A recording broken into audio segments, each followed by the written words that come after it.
I never believed in family secrets. You grow up thinking your parents are just people, flawed, ordinary, sometimes distant, but human. But when I went back to my childhood home after my mother died, I realized I didn't actually know her at all. Not really. The house was smaller than I remembered. Dust hung in the air like fog, and every floorboard creaked like it was whispering something I wasn't supposed to hear. Grief does that, I told myself. It turns the familiar into something haunted. But then, I saw the door. That door, at the end of the hallway, the one that had always been locked. Growing up, I thought it was a storage room, or maybe just a spare space Mom didn't want me snooping in. She used to say, "Don't go near the old room, sweetheart. Some doors are locked for a reason." And I listened. For 30 years, I listened, until the funeral. After everyone left, I found the key taped beneath her dresser, a rusted little thing wrapped in brittle masking tape. My heart was pounding so hard it drowned out the rain outside. I told myself it was just a room, 4 walls, some boxes, maybe old furniture. But as I stood there holding the key, something in me hesitated, like a voice whispering from behind the wood. Don't. But I opened it anyway, and I wish to God I hadn't. The smell hit me first, stale, sweet, like rotting flowers. The wallpaper was the same faded yellow from my childhood, but darker now, like it had soaked up decades of silence. There were old toys on the shelf, a mirror cracked straight down the middle, and a rocking chair that moved just enough to convince me there was a draft. I remember thinking, why would Mom lock this up? Then I saw the photo. It was framed neatly on the desk. My mother, my aunt, and a girl I didn't recognize. I thought it might have been a neighbor's kid. But then I looked closer. The girl was me, and I wasn't smiling. That night, I didn't sleep. Every time I closed my eyes, I heard that soft creak from the end of the hall, rocking, slow, measured, like something counting time. I tried to convince myself it was grief, exhaustion, paranoia, anything logical. But the next morning, the key was gone from my bedside. And when I checked the old room again, the chair had stopped, facing the door, facing me.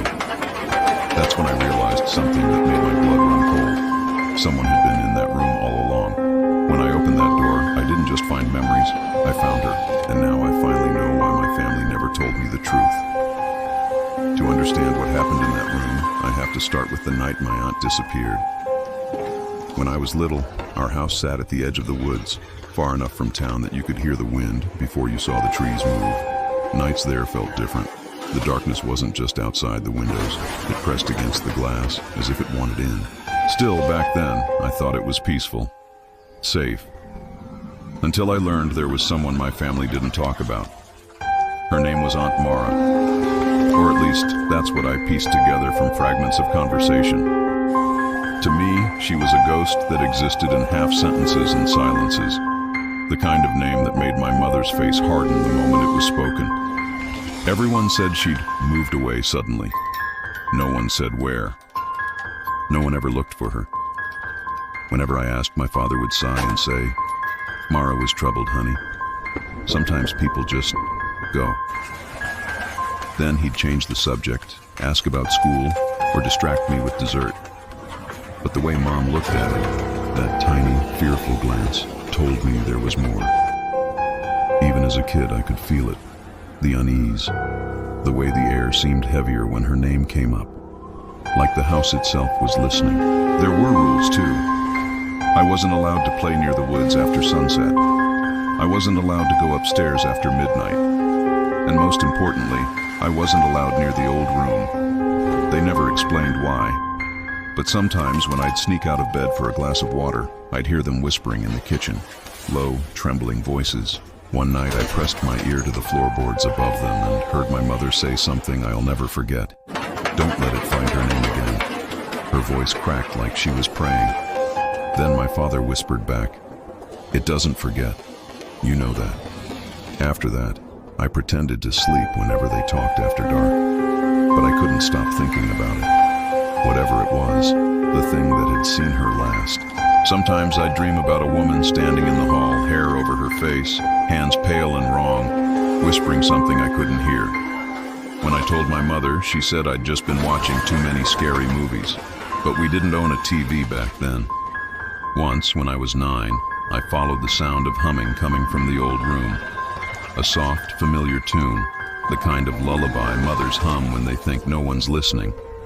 I crept down the hall, and just as my hand touched the doorknob, the humming stopped. The next morning, Mom found me standing there, staring at the door. She didn't yell. She didn't even ask what I was doing. She just grabbed my shoulders and whispered, "Never answer if she hums again." I didn't understand what she meant. Not then. But the fear in her eyes wasn't the kind you fake. It was the kind that remembers. Years later, when I came back after her funeral, I peeled away a piece of wallpaper in that same hallway. The old floral pattern I used to trace with my fingers as a kid. Underneath, scratched into the wall in shaky letters, was a single name, Mara. Grief does strange things to time. The days after the funeral blurred together, cleaning, sorting, packing boxes that smelled faintly of dust and lavender. Every corner of the house felt heavier, as if the walls were holding their breath. I kept telling myself it was just an old home settling, but some part of me knew better. It wasn't settling, it was waiting. When I reached the upstairs hallway, the one my mother used to avoid, I found the old wardrobe still standing at the end. Its doors hung crooked, and its mirror was cracked through the middle like a split grin. I almost left it untouched, but curiosity is cruel when you're grieving. I pushed it aside. Behind it was something I'd never seen before, a small door, sealed with wooden planks and a row of rusted nails. My breath hitched. I could almost hear my mother whispering, "Never open that room." But the thing about grief is that it strips away caution. When there's no one left to warn you, the silence dares you to act. I fetched a hammer from the garage and pried the nails out one by one. The door groaned open, releasing a breath of stale, cold air that smelled like earth and iron. The light from the hallway barely touched the inside, but I could see the faint outlines of furniture, a bed, a vanity, a chair. It wasn't just a hidden room, it was hers. Dust coated everything like a shroud. I stepped carefully, my flashlight beam trembling as it swept across the walls. Old photographs lined the vanity mirror, all of them torn, faces scratched out with something sharp. Only the eyes remained, etched into the paper like someone wanted to make sure they still saw. A diary sat on the vanity, its cover warped with age and moisture. On the first page, in a looping hand, was the name Mara. I told myself I'd just read a few lines. I told myself it was harmless. The first entries were mundane, days spent alone, complaints about my grandparents' arguments, how she missed the city. But by the 5th page, her handwriting changed, jagged, desperate. The reflection smiled before I did. I stopped reading, looked up at the cracked mirror. My reflection was steady, tired, pale, but normal. Still, I turned the page. It waits until I'm alone. It moves wrong, slower.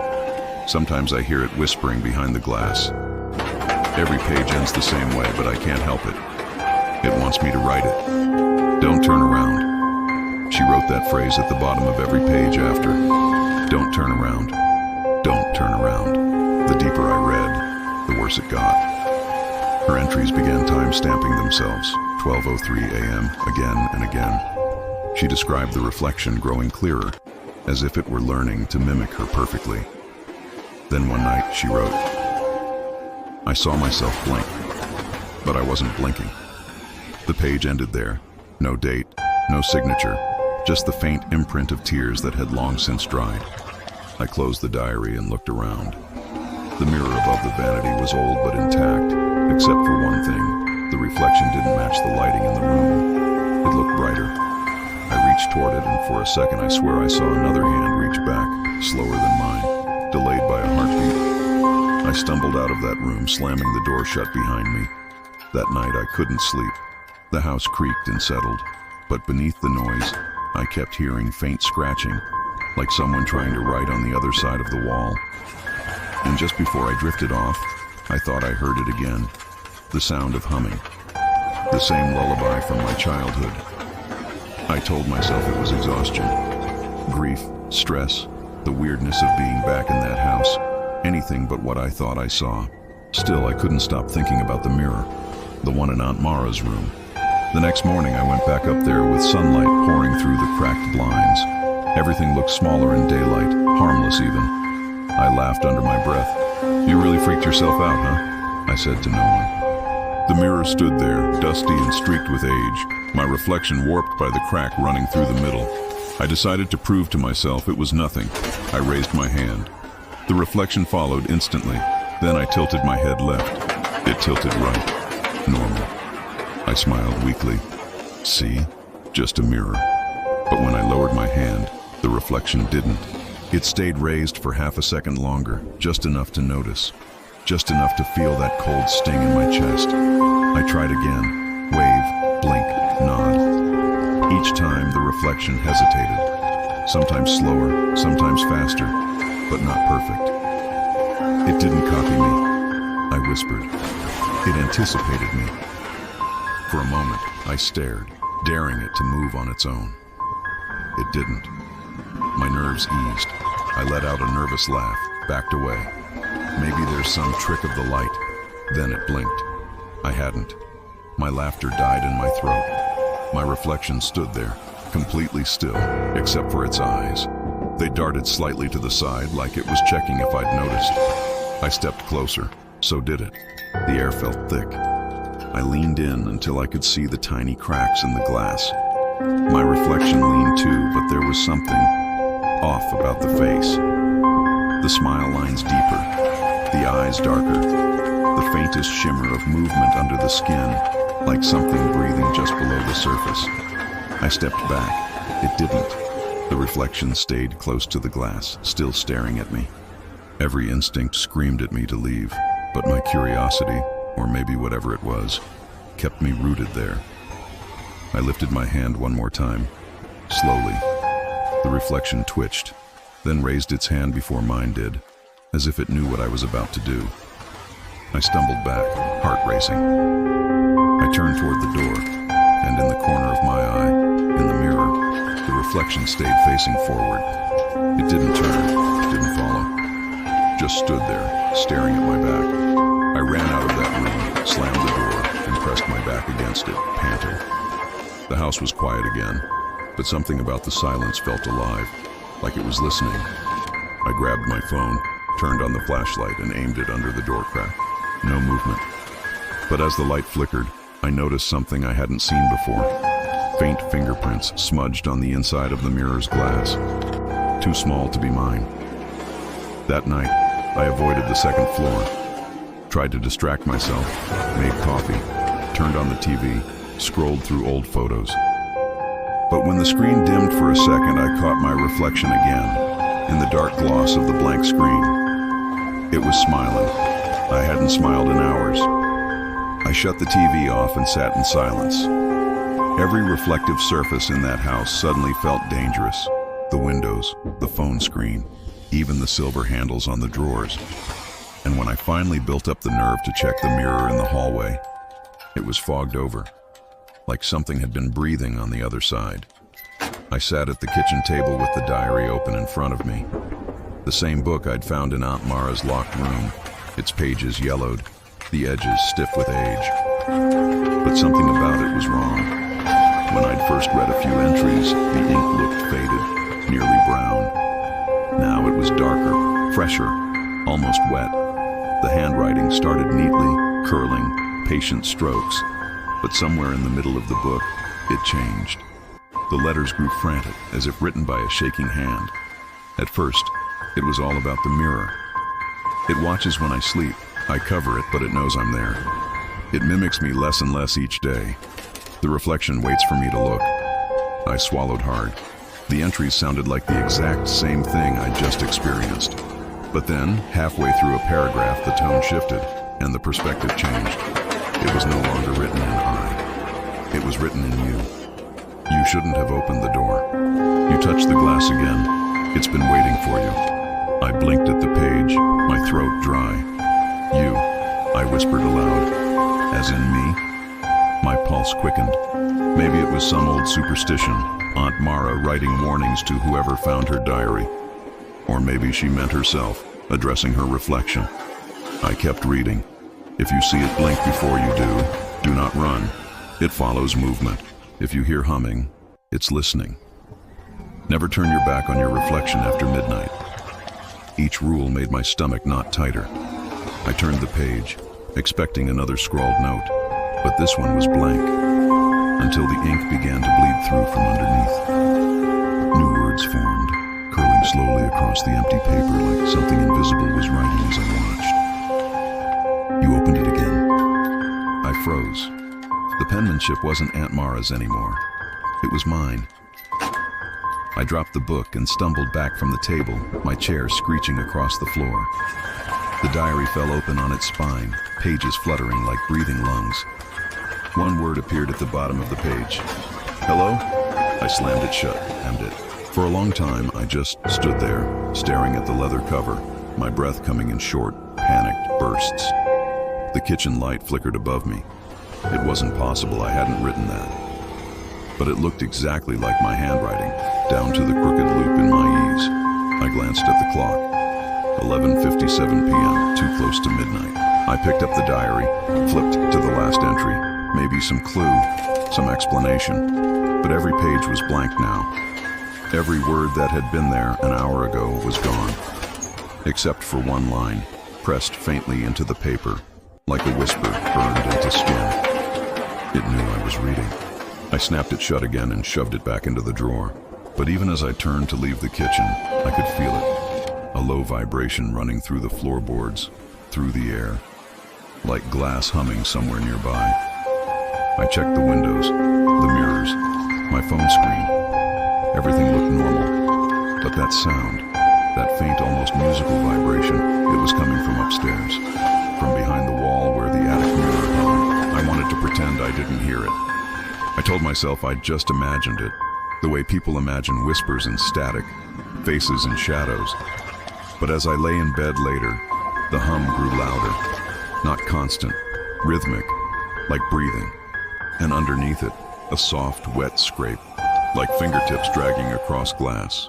It started the next night, that soft hum returning, faint but deliberate, pulsing through the walls like a heartbeat. At first I told myself it was the house settling. Old pipes, the wind pushing through cracks in the attic boards. But then it started forming patterns. 3 short taps, 2 long, then 3 short again. It wasn't random. After an hour of lying there, staring at the ceiling, I got up and pressed my ear to the wall. The sound was coming from the direction of the locked attic, the one I'd sealed again after finding the diary. I grabbed my phone, opened the voice recorder, and pressed record. The tapping was steady now, too regular to be coincidence. When I played it back the next morning, my blood went cold. It wasn't just noise, it was Morse code, and when I translated it, the message spelled out one word, my name. I stopped the recording, deleted it immediately, but that didn't matter. That night, the tapping came again, and again, always at the same time. 12:03 a.m., that number again. The next morning, I noticed something else. Subtle at first. In the hallway, there's a wall of framed family portraits, generations of smiling faces. But in the photo closest to the attic door, the faces looked blurred, not smudged. Blurry, as if the image itself was being erased from the inside. By the following night, 2 more portraits had changed. My father's face was gone entirely, replaced by a faint shimmer, like reflection caught in water. The sound in the walls grew louder, sharper, like fingernails on glass. I finally snapped. Grief, fear, whatever it was, I couldn't take it anymore.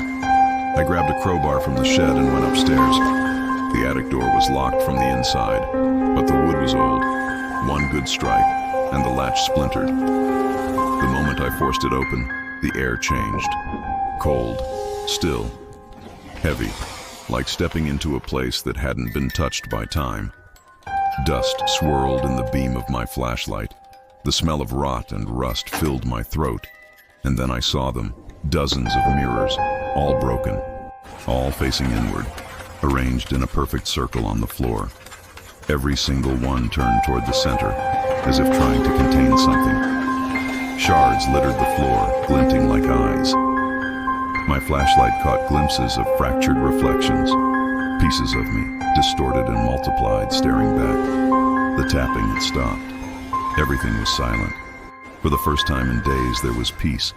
And then, just as I stepped into the circle, I saw it. A sliver of glass near the far wall. The only mirror still intact. The surface wasn't dusty like the others. It was clean. Too clean.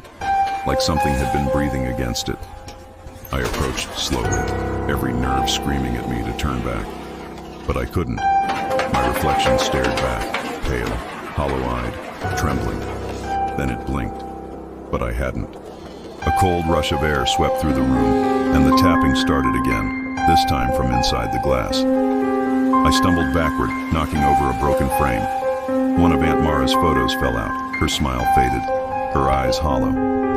And scrawled across the bottom in a familiar hand were the words, "It only needs one mirror." I stood frozen, staring at that final mirror. The reflection no longer looked like me. It was studying me.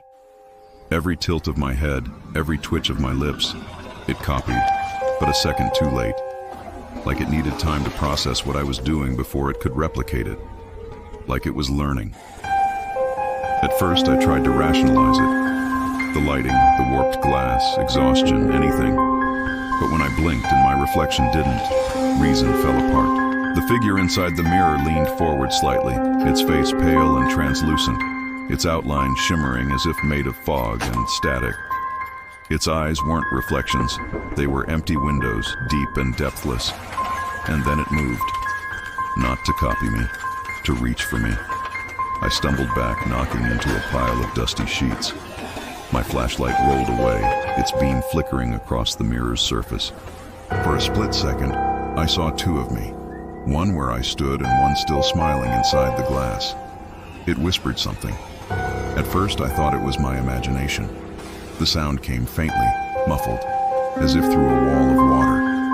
But then I heard it again, clearer, deliberate. It whispered a name. Mara. I froze. My aunt's name.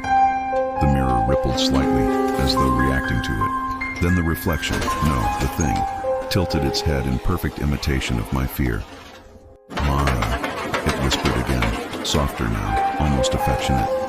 Mara. The way it said her name made my skin crawl, like it knew her. And then it said something else. My name. Not quite right the first time. It dragged the vowels, like someone trying to speak after years of silence. Then again, clearer. Perfect. Your name. The sound of my own name echoing from inside that mirror felt wrong. Too heavy. Too familiar. The air around me thickened. I could see my breath now. The house groaned under its own weight, and the reflection's smile widened just slightly. I grabbed the flashlight and shone it directly into the glass. Its face didn't flinch, but mine did, because I realized something horrifying. I wasn't seeing my reflection. I was watching something rehearsing me. It raised its hand, slow, deliberate, and I felt my own arm twitch upward, like a string being pulled from inside my shoulder. When it smiled, I felt my lips move. I tried to pull away, but the connection tightened. The harder I resisted, the stronger it became, like gravity reversed. My vision blurred. The mirror's glow grew brighter, the figure now almost luminous. It pressed its palm against the glass, and for a heartbeat, I thought I saw another handprint, smaller, trembling, beside it. Aunt Mara's. That realization broke me. I screamed and flung the flashlight at the mirror. The bulb shattered. Darkness swallowed the room. But even in the dark, I could see it. A faint blue outline glowing where the mirror stood. A silhouette, mine, but wrong. It was still moving, still mimicking every ragged breath, every tremor in my hands. And then, it stopped copying. It just stared. A soft voice drifted through the dark, close enough that I could feel its breath on my ear, though I knew I was alone. Now you see, I bolted from the attic, stumbling down the stairs, not daring to look back. But as I reached the bottom, something caught my eye, a shimmer of reflection in the hall mirror by the stairs. It was still there, smiling faintly. I threw a blanket over it and locked myself in the guest room, shaking until dawn. When morning finally came, I almost convinced myself I'd dreamed it. Almost. Until my phone lit up on the nightstand. A new voicemail. Timestamped 3:17 a.m. from my mother's old number. She's been dead for weeks. With trembling hands, I pressed play. Her voice came through the speaker, soft, tired, almost whispering, "Don't let it learn your name." Morning light felt unreal, pale, diluted, like it didn't want to touch this house. I hadn't slept. Every sound, every creak, made me think of that whisper again. I needed answers. I tore through the attic, opening boxes I'd ignored since the funeral. Old letters, black and white photos, school reports, all carrying the scent of dust and rot. Then I found a box marked in faded ink. For the next. Inside were letters bound by a fraying red ribbon, and beneath them, a VHS tape labeled in my aunt's shaky handwriting. "If you're watching this, it's already watching you." My hands trembled as I set up the old player. The tape hissed to life, static filling the screen. Then Mara appeared. She looked younger than I remembered from the few photos that remained. Tired eyes, bruised by sleeplessness, but still soft. Behind her, that same mirror loomed, half covered by a blanket. "If you found this," she said, "you're part of it now." Her voice cracked on the word "it." Our family doesn't die of sickness or age. It takes us, one per generation. That's the deal. My stomach turned. She looked over her shoulder, as if expecting something to move. Grandfather called it the Reflection Pact. Said it began with our great-grandmother. She wanted her dead son back. The mirror brought something else instead, and it never left. She reached toward the camera, her voice trembling. Every few decades, one child is chosen, the one who looks longest, the one it recognizes. I paused the tape. Looked longest? My mind replayed every moment from the last few days. Every second I'd stared into that mirror, daring it to move. I pressed play again. Mara was crying now. I thought I could end it. I smashed the frame, buried the glass. But it grew back. It always grows back. It wants to be seen. She leaned closer, whispering something I could barely make out over the static. Every family photo has one person missing. Not because they died, but because they were erased. The camera tilted slightly. I glimpsed the walls behind her, lined with family portraits. In each, one face was blurred out. Sometimes a man, sometimes a woman, sometimes a child. My chest tightened. I ran to the living room where our old family photos hung in neat, smiling rows. I'd seen them 1,000 times, birthdays, picnics, holidays, but now, there it was. In every photo, one person's face was gone. Blurred, melted, smudged out of existence, as if the picture itself refused to remember them. The air in the house seemed to thicken. I could almost hear that faint hum again, the sound of glass vibrating somewhere upstairs. I looked back at the TV. The tape was still playing. Mara now stood closer, her face almost pressed against the lens. Her eyes were wide, glassy, unfocused. "If you're seeing this," she whispered, "the mirror has found its next name." Then she smiled, not with relief, but resignation. "It's your turn now." The screen cut to static. I sat there for a long time, the tape still hissing softly in the background. Pieces began to fall into place. The whispers, the diary, the attic, my mother's warning. It wasn't just madness, it was inheritance. Every generation lost someone. Every generation fed the mirror. And now it had learned my name. I went back to the attic. The mirror was waiting, uncovered, gleaming faintly as if it had been polished overnight. My reflection looked calm, almost relieved. But then, it blinked before I did. That was when I decided I wouldn't run. I'd end this, even if it meant joining them. I stood before the mirror, hammer in hand. Its surface rippled faintly, like breath on still water. My reflection didn't move. It waited. I could feel the air tighten around me, the hum of glass vibrating like a heartbeat. "I'm ending this," I whispered. For a moment, my reflection smiled, not mockingly, not cruelly, but almost sad. Then I swung. The hammer struck the center with a sound that didn't belong in this world, a deep, wet thud followed by a chorus of shattering tones that seemed to echo inside my head rather than the room. Cracks bloomed outward like veins. The glass didn't just break, it bled light, thin ribbons of white flickering out from the fractures. And then, silence. Shards fell to the floor, glimmering faintly.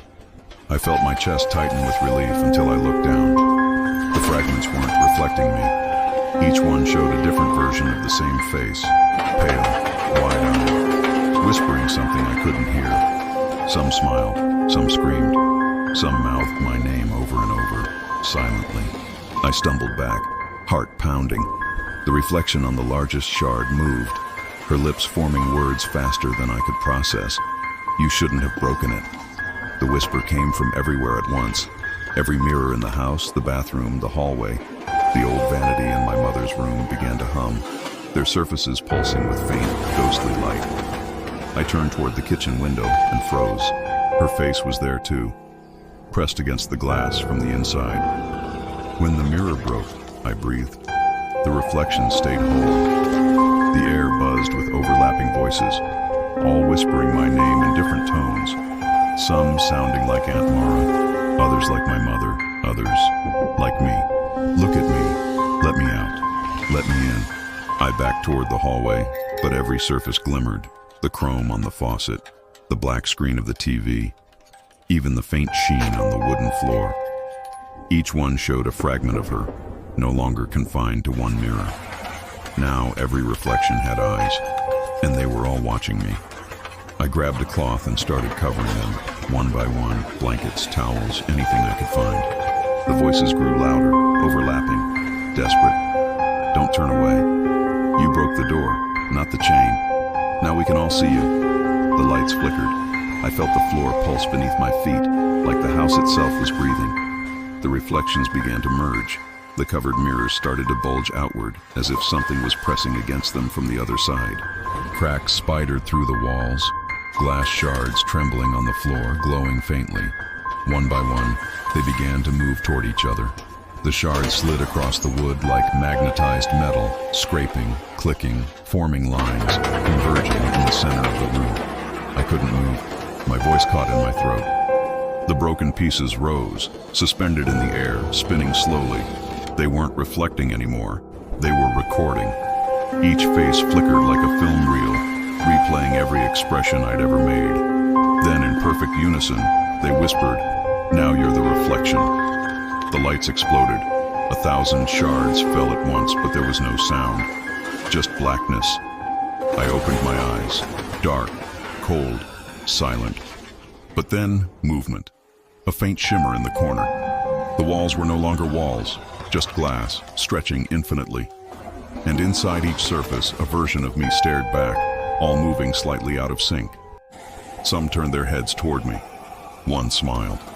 "Now every surface reflects her face," I whispered, "not mine." And as the final light faded, I realized what I'd done. I hadn't destroyed it. I'd set it free. I think I escaped. At least that's what I tell myself when I wake up and there is no glass around me. No reflection waiting just behind my shoulder. But every night, the light flickers across the room, and I swear something moves in sync half a second too late. I've started recording these nights, at first to prove I was safe. Now, I think I do it just to convince myself I'm still real. If you're watching this, you've probably already noticed it. The way the shadows don't line up. The way something in the corner moves when I don't. You probably saw her too, behind me. I know, I've seen the comments. People say the reflection in my last video blinked before I did. That they caught a glimpse of someone standing just off frame. Someone who looks like me, but not quite. Here's the thing, you're not supposed to see her. She only appears when the story gets told again. My family always warned me, never repeat her name. I used to think that meant superstition, a bedtime rule, a ghost story too dark for children. But it's more literal than that. The mirror doesn't trap her anymore, it's the story that does. Every retelling, every person who listens, gives her another surface to look through. and you just gave her yours. I shouldn't be saying this. I can already see the reflection behind the camera starting to drift, like the frame's lagging, like something else is catching up. My screen used to show just me. Now there's another window, and in that window she's smiling again. You know what's strange? She looks comfortable now, settled. Maybe she just needed a new family, someone to talk to, someone to watch. That's what she does now. She watches through the story. Every time someone hears it, every time someone says her name out loud, she finds a new way in. I can already hear her whispering again, soft against the glass of my phone screen. She's learning new names. Maybe yours is next. Now that you've heard her name, she knows yours. So if you see a reflection where there shouldn't be one, don't look too long. Don't blink. Don't speak. And whatever you do, don't replay this video. Because that's how it spreads. That's why my family never told me. Some stories aren't meant to be shared.